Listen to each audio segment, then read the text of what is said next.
La rébellion libyenne peine à regagner du terrain malgré les bombardements de la coalition internationale. La principale ligne de front se situe à Ajdabiya, un carrefour stratégique à 160 km de Benghazi. Depuis dimanche, les rebelles sont bloqués aux abords de cette ville. Sur place, notre envoyé spécial fait le point. 4 kilomètres de là où je me trouve, c'est la localité de Zouaitina. Les forces de la coalition l'ont bombardée. Les gens disent que les forces de Kadhafi ont 2 tanks et une dizaine de véhicules dans cette ville. Ils ont été détruits. Actuellement, on voit un nuage de fumée noire qui s'élève. Les forces de la coalition ne sont pas aussi actives que ces derniers jours, mais les raids continuent. Bien sûr, c'est encourageant pour les rebelles et l'opposition. Eux attaquent depuis les airs et les rebelles depuis le sol.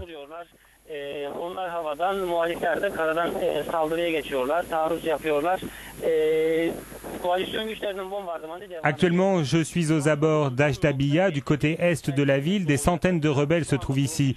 Après la prière du vendredi, une marche est prévue. Ces hommes viennent de Benghazi. Et après la marche, ils prévoient d'encercler Ajdabiya. Ils vont tenter de contrôler le centre-ville.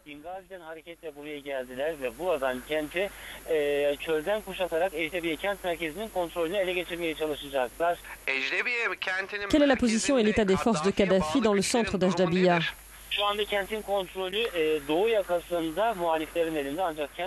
L'est de la ville est sous le contrôle des rebelles, mais le centre et l'ouest restent aux mains des forces de Kadhafi. Ces forces sont très puissantes, ils sont très bien armés.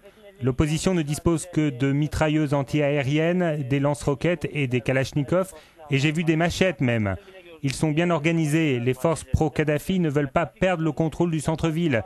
Des 2 côtés, des renforts sont attendus. Aujourd'hui, on s'attend à des affrontements très violents ici.